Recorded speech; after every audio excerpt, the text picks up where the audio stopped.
Hello everyone, Alistair Gold here.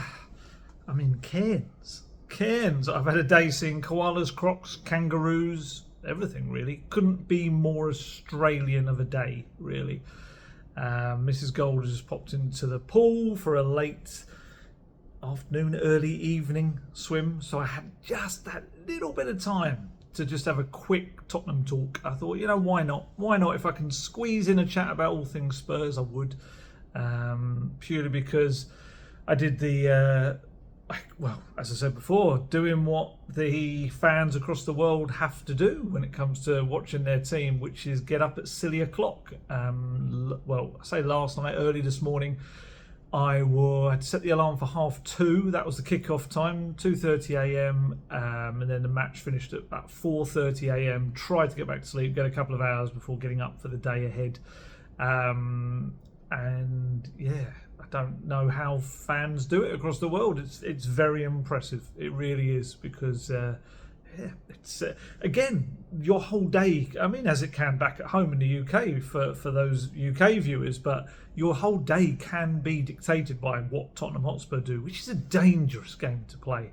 It really is. And talking of Tottenham, as we must, a terrific result. 3-0 away from home, regardless of who it is, and especially if you're the first team to win at a stadium, that's or away visiting team to win at a stadium, that's pretty impressive. And only Spurs can follow up two really quite disappointing performances with, like I say, a terrific result on the road. It wasn't an amazing performance, but it was exactly what was required. A professional performance, 3 goals, clean sheet, a tough place to go. Like I say, the first visiting team to win at the Hill Dickinson Stadium. And only Spurs can have the best away record in the Premier League right now. I think they're unbeaten, aren't they? And they're sitting 3rd in the Premier League as I record this. Yet at home, it's been a bit of a tough time, to say the least. It's in a place that should be a fortress. They're actually doing better when they're on the road. And of course, there's plenty of aspects to that. Is it the kind of football? I'm aware that I'm in another room with a fan going around. I know one chap, I think it was, had an issue with the fan noise in the background, but other people didn't. So apologies if it does cause any issues noise-wise. But yeah, it's a strange Tottenham Hotspur. I do think the football lends itself right now, with the gritty kind of way they're playing, the more solid foundation, I guess, to playing away from home. But there's got to be, as we'll talk about later, there's got to be a lot more imagination to it when they're at home. Talking of home, I'm gutted I didn't get to see Everton's new stadium. That is one I'm going to have to hopefully see. Maybe they'll draw them in a cup away this season. Maybe I'll have to wait till next season. But let me know in the comments. If you travelled, if you're one of the travelling Spurs fans, let me know. What is the stadium like? Is that location on the water as cool as it looks? Does it come close at all in any aspects to the Tottenham Hotspur Stadium? What's the atmosphere like? It sounded quite noisy at points, but then also I'd say a big old bulk of the game, I could hear those brilliant Spurs fans singing their songs. Like I said before, the only time I really like to hear Can't Smile Without You is when the travelling fans are singing it and it's towards the end of an impressive away performance. I love that. That kind of is a bit of a spine tingler. As you've heard me say, before a match, just know. There's nothing to build up the kind of momentum. But yeah, let me know how it compared with you to the Tottenham Hotspur Stadium. Like I said at the top, this wasn't a dominant performance in battering Everton off the pitch kind of thing, showing them up in their own backyard, as it were. It was in the scoreline, but not so much the performance. But the performance was just a kind of battling display that I think will see Spurs collect a fair few points this season, when maybe they hadn't in the past. They've got to add other layers to that, but I think having that foundation to what they do, it will, especially on the road, pick up some points. They were definitely indebted to big performances from the likes of course, captain for the day, Micky van der Ven, Guillermo Vicario, back-to-back big performances for Tottenham. I would also say kind of other honourable mentions: Kevin Danso, João Palhinha, Rodrigo Bentancur. You can see where I'm going with this. A lot of defensive kind of minded players on the day. Some of the passing football, though, I did actually think in the early, I don't know about you guys, obviously I was kind of watching it half knackered, but trying to concentrate as much as possible at 2:30 in the morning. But I thought some of the early football was really good in the terms of getting out of Spurs' box. I thought phase one, as I think Thomas Frank calls it, I think a lot of the phase one play, getting the ball out defence around any press, was actually really good. The problem was often what they did with it after that. They would be wasteful in some of their later passing down the pitch. But I actually thought they kind of had Everton's number with a lot of the play. Yeah, there were some sloppy moments later on. Bentancur, despite being excellent, gave the ball away a couple of times. There was a Xavi pass across Spurs' own half that put them in problems. But actually, I thought, until they started to kind of do a bit more hit and hope balls towards the end in the second half, I actually thought a lot of their possession play in and around their own half was very good in getting the first foundations of the attacks. Then it's about the other players taking that on. But yeah, I was trying to think, other than a Richarlison, thank you, Sean, a Richarlison shot saved, I can't think of other instances where Jordan Pickford had to kind of scramble into action. You might remind me, like I said, middle of the night, but that was the only one I can remember. This was mainly a game about set pieces. Spurs scoring 2, of course, and the first 2 actually set pieces that Everton I think have conceded from this season, and obviously Everton having 1 ruled out for having 2 offside players interfering with play, which I kind of initially looked in, I thought, there's someone who is kind of in Vicario's way, and then you look at it back, and I don't think you can really complain about it. You could maybe argue, if you're an Everton fan, perhaps Van der Ven's second goal, that he is doing a bit of pushing to begin with, maybe if you want to kind of even up the score, but I definitely think that Everton chalked out effort was, there's 2 players of sandwiching him, making it difficult for him to get the ball, and they're both offside, and that's kind of it. It was a perfectly right call by VAR. Talking of the goals, first goal obviously 19 minutes in, Mohamed Kudus. I love the fact that Kudus and Porro have got 2 very different but terrific deliveries when they swing in a corner. Kudus goes to the back post, Bentancur kind of shoulders it back across. It looked like a header to begin with, actually it was shoulder. That obviously goes right to Micky van der Ven to kind of nod it into the bottom corner of the net inside the stanchion. Lovely kind of first set piece goal of the day, and of course it got better just before half time. It was one of those weird moments when, I'm not saying I psychically influenced this in any way, but I did the old cliche, do you know what, it would be great if Spurs scored right now. That would be such a killer time to score, and lo and behold they did.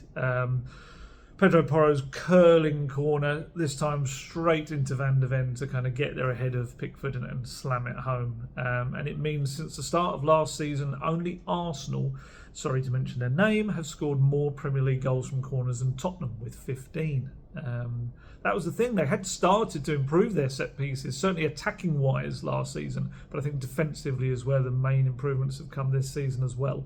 But talking of Van der Ven, I thought he was brilliant. I thought he was dominant in both boxes. I thought he was just so good in his own area and mopping up stuff, but also I thought so good at the other end of the pitch. And just, he's getting now into this kind of feeling of, I can attack this ball, I can throw myself at this kind of no fear approach that a defender has to have when the set piece is coming in from an attacking point of view. And I think he's also, I think he's building up the trust in his own body. I think we're seeing him now playing every 3 to 4 days, including on international duty. And I think he's starting to really feel like, you know, that he can, there's a table here, I'm going to touch wood, because it feels like he is trusting in his body. I'm not saying it's going to completely hold up, but I really hope it is. And I hope that what the work they've done with, and he's done a lot of this kind of special work on his body to improve the muscles and kind of lessen the potential of an injury. Hopefully it's working, but he's really coming through stuff. And I love the way he stepped up to the captaincy in Romero's absence. I think it's really taken his game on and his maturity in the game, his decision making as well in the game, and the way he leads others. It's been a brilliant kind of decision from Thomas Frank. I think it's really kicked on Micky van der Ven, because he can be and is one of Spurs' star players. And I think I know the light's going to affect it. I think it's because of the light behind me.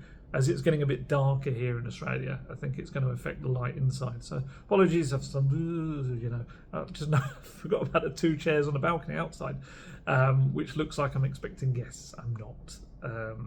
Should have put 2 Spurs cardboard cutouts, but that would mean I would have carried them with me on holiday, which would be a bit weird. Or that I even own Spurs cardboard cutouts, which I don't. But yeah, Micky van der Ven, he's now got, I think it's 5 goals. Spurs top scorer in all competitions as well as centre back. don't think he scored. Did he even score a goal last season? I'm trying to remember. I don't think he did. It was a nice little moment at the end of the game when it was Kevin Danso and someone else was pushing Micky van der Ven towards the away fans to get his kind of praise as he should and the adoration as he should from them. And Thomas Frank came over as well and started kind of like tapping his head, pointing to Micky van der Ven and the fans as if to say he's scoring with his head. Another one with his head, and there's been this little thing. I think there was like a challenge laid down. I think I spoke about this before, where he said to Micky van der Ven he wanted him to score more goals with his head because he's a big, towering centre back. I've interviewed him. Micky's a big lad. He should be scoring more goals with his head rather than with his feet, and we're starting to see the fruits of that, which is terrific. And he was asked about him after the game, Thomas Frank. He said, I think he's really growing and taking some big steps. I'm very pleased with him overall. I think he's taking more leadership. I think he's defending better and better, not only using his pace, but also more clever positions. I'm very happy with that. And then, as I said, actually at the beginning of the season, I said, it's okay, you score with your left foot and your right foot, but you need to score more goals with your head.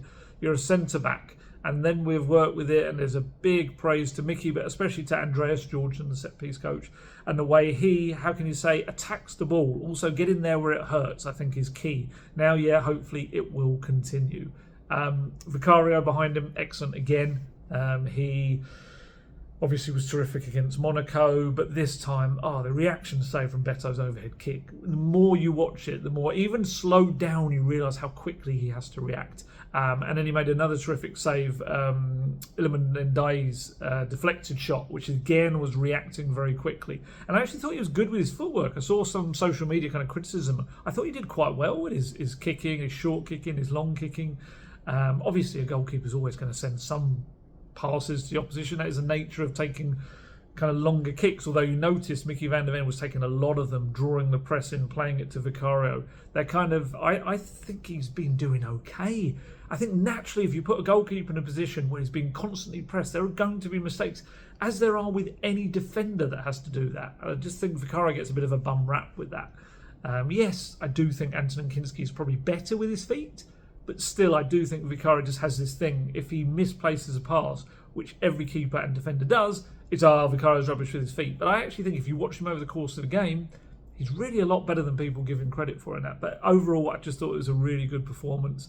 I thought Kevin Danso stepped up hugely in Romero's absence once again. Squawka had a great stat. Danso made 18 clearances against Everton, the most by a Tottenham player in a Premier League game since Jan Vertonghen made 21 against Burnley in December 2016. And Danso also won 100% of his 6 duels that he was involved with. He didn't commit a single foul either against Everton. That is pretty impressive. Thomas Frank was asked about Van der Ven and Vicario stepping up in Romero's absence in terms of a leadership thing. And he said, yeah, I agree. And I think we maybe have forgotten Kevin Danso. Maybe he was not as highlighted as the other two. But I think Kevin has done very well to step in big, big shoes to fill out after Kuti. But Micky, man of the match, clearly defended well, 2 goals, clean sheet, and good on the ball. And I think Vicario, man of the match in Monaco. But today I think his performance was more complete. Good with the feet, very good in the box, and 2 exceptional saves. I didn't remember him saying good with the feet, so that was nice. That matched in with what I was saying. And I do feel Vicario does that. When he's criticised, I often feel you see the best Vicario after that. I think he's got a very, very strong mentality.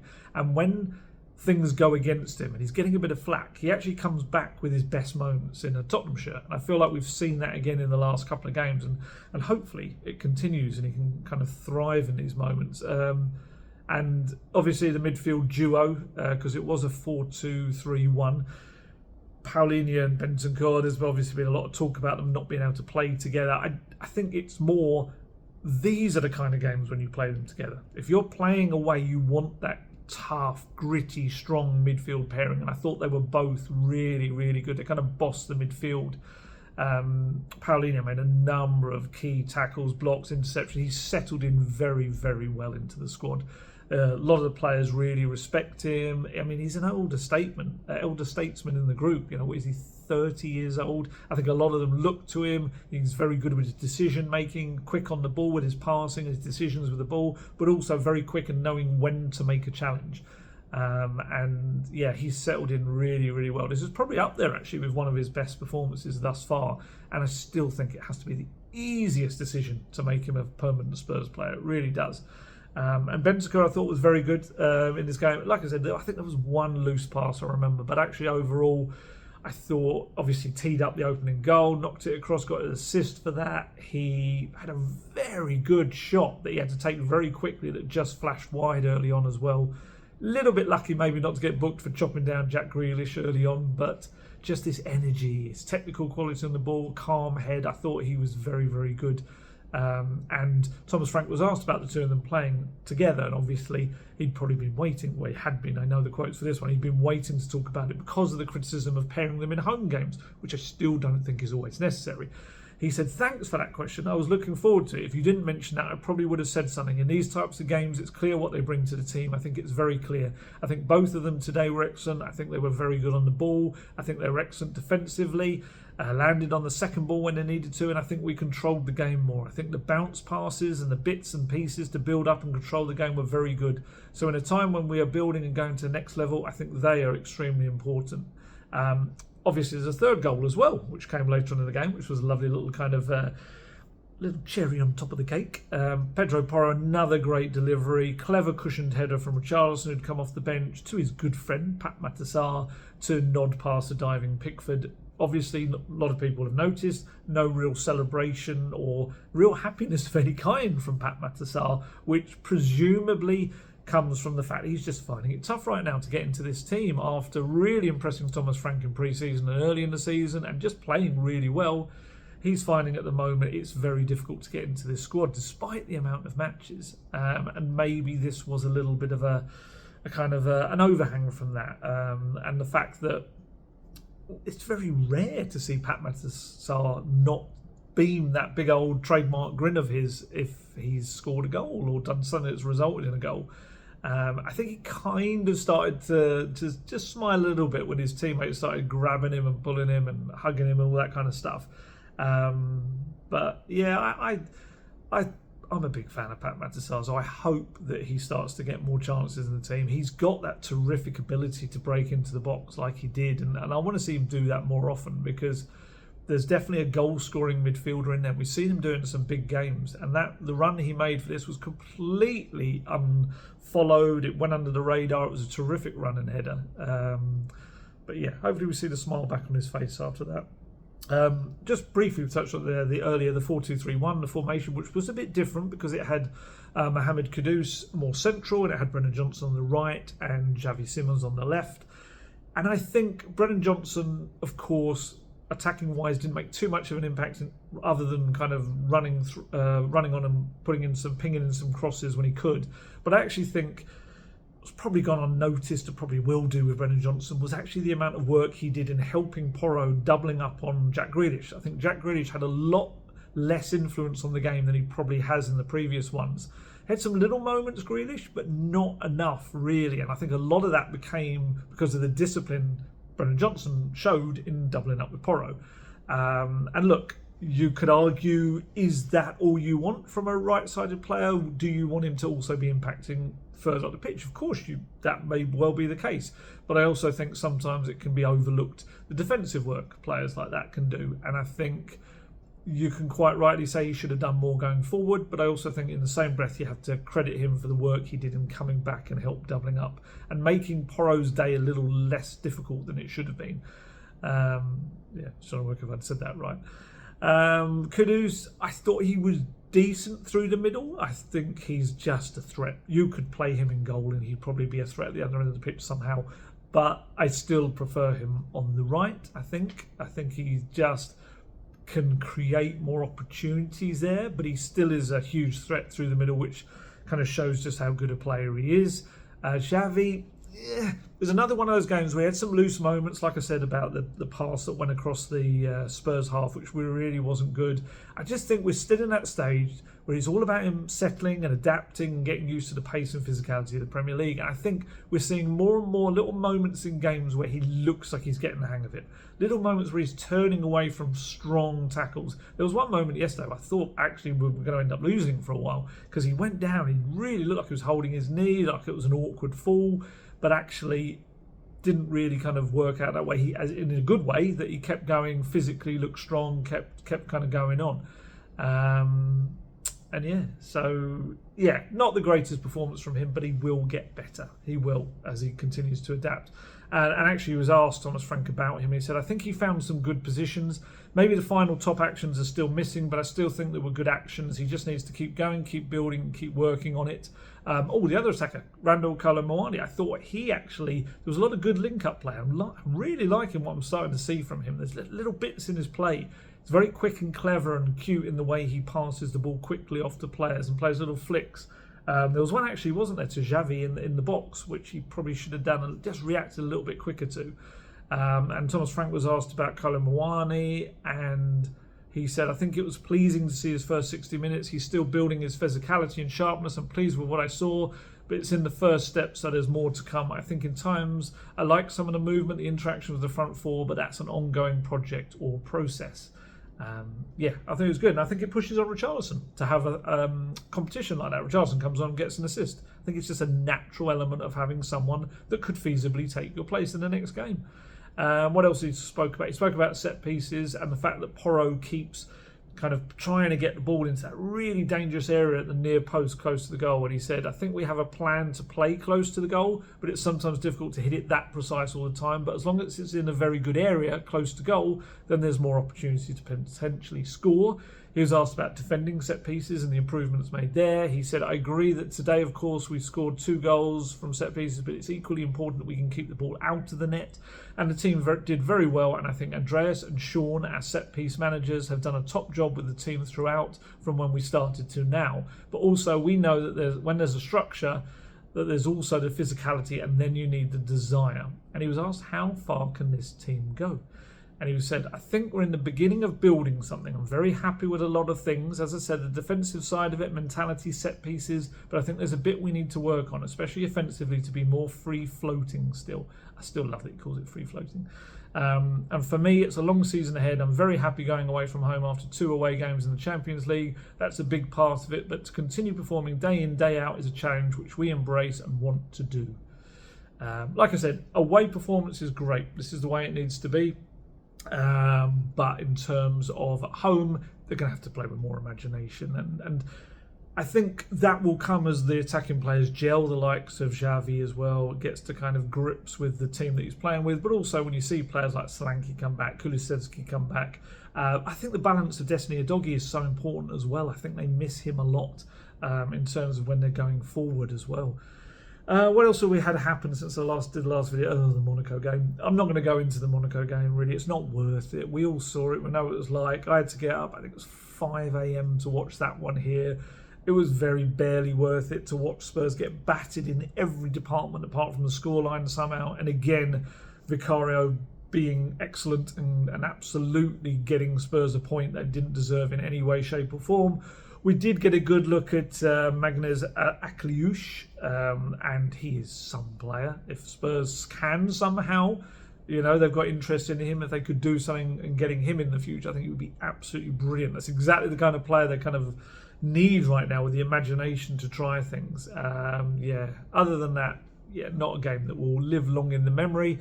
Obviously gutted to miss a European away day, because they're always great. So again, if you were there in Monaco, let me know what it was like. What was it? Because it's a strange stadium, isn't it? It's one where it's not a packed full stadium. It's not a big crowd, and so I'm fascinated to kind of know what the atmosphere was like then. And that's missed a new stadium and a European stadium I've never been to. I've been to Monaco when I was a kid. Long story, strangely seeing as a child Al Pacino coming out of the casino at Monaco, which is one of my earlier memories as a kid. True story, not making it up, true story. My mum shouted Al Pacino at him, and yeah. It's not a great story. I didn't say it was a great story, but it is a story. What else have we had? We've had Spurs have appointed Eric Hinson, a former senior executive within global aviation and the aerospace sectors, to their board as a non-executive director. So he joins Peter Charrington, Vinay Venkatesh, Matthew Collicott and Jonathan Turner on the new look Spurs board. He's held lots of high positions in various aviation fields, and he also served in the US Navy as an officer and a pilot in training and fleet and operational test squadrons, and flew a variety of aircraft including the FA-18 Hornet, which is quite cool. I was a massive warplane geek as a kid, jets and stuff. Peter Charrington said of it, his appointment to deliver more and better for our fans requires a broad mix of expertise and experience at board level. Eric brings valuable expertise in high-performing and high-pressure corporate and military teams, which combined with the strength of the wider team will put us in an even stronger position to deliver on our goals. There's some stuff from Eric Hinson, but he's just essentially saying he's delighted to be there, delighted to be on the board, and bringing a different set of skills to support the management team. So yes, huge signing outside the transfer window. Who knows? Who knows how he'll impact the club? We don't really know what he's going to perform these roles in the behind the scenes of the club. Perhaps we'll never know directly what he contributes to the club, but certainly I do think one thing is clear, and that is even 6 months on, yeah, it's a very different Tottenham Hotspur at the very top, and all these different kind of voices and ideas, and fingers crossed that's a good thing. I generally think having fresh ideas and new voices after 24, 25 years is a good thing. I think you do have to have that change. The only issue is if it's too many different voices. So we'll see how it works in the months and years ahead. But yeah, like I say, fingers crossed. It's a good set of changes. So what we've got next, Newcastle in the Cup. Tough one, obviously. It'll be interesting to see what he does team-wise. Thomas Frank, the likes of Saar, Bergvall, who I thought was actually pretty good when he came on with his little cameo. Archie Gray come in as well. Odebear, Richarlison, Tell, do they come in? I mean, when do you rest Kudus and Van der Ven? You've got to at some point. Surely it has to be in the Carabao Cup. But then I guess if Spurs crash out of the Carabao Cup, then Thomas Frank's not competing in all competitions, which he's meant to. But it's a tough one with injuries. Like, can you afford to rest players? Again, let me know your team to face Newcastle in the comments below. It'd be interesting to see what people think. I think he has to change it up myself, just with this schedule. And of course, you've got Chelsea at the weekend as well. It's unrelenting. But then if he plays a weakened team, people say, oh, you're not interested in winning a trophy. But we say weakened team, but the squad should still be strong enough to be able to deal with it. It's the way of football and the way of Tottenham right now. So that's it, really. It was just going to be a quick video. You can see all like various clothing and things on the sofa there because of the reflection now, and it's got dark. I'm hoping Mrs. Gold is still out there and hasn't decided just to head off because it got dark. I think it's all light up there. Back with another video on Thursday. I will be back home by then. And then we're back in the swing of things, and the games keep coming thick and fast, of course. Right, I'm going to head off now. Might have a late night swim. It must be weird that this is probably going to go up morning-ish. I don't know how quickly it'll upload with the hotel Wi-Fi on my mobile internet, but yeah, it's nighttime here, other side of the world. But yeah, I've had lots of people wondering if I've kind of left my job, if I've died or something, because there's not been like tons of regular updates on social media or anything. No, I'm just having a little bit of a break, but I'll be back in action soon. So yeah, time to head off. As always, stay healthy, stay safe, look after yourselves. I shall catch you later. Goodbye.